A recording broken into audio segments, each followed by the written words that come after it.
সুদ খাওয়া, সুদ খাওয়া হারাম কাজ, কিন্তু সুদের কারবার খুব বেড়ে গেছে। পাড়ায় বন্ধন টন্ধন ভালো চলছে, চলছে। দেখবেন সুদের সর্বনিম্ন হারাম কি জানেন? মা বোনেদের বলে যাচ্ছি, শুনে নিন। সুদের সর্বনিম্ন হারাম হলো মায়ের সঙ্গে ব্যভিচার করা। নাউজুবিল্লাহ বলুন। এত জঘন্য পাপ কাজ হলো সুদের।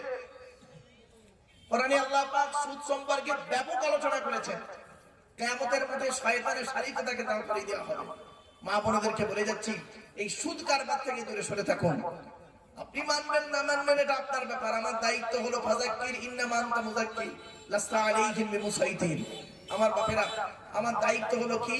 কোরআনে আল্লাহ পাক বলেছেন রাসূলকে, ইয়া আইয়ুহার রাসূল বাল্লিগ মা উনজিলা ইলাইকা মির রাব্বিক, নবী তোমাকে যা নাযিল করেছে সেটা তুমি মানুষের কাছে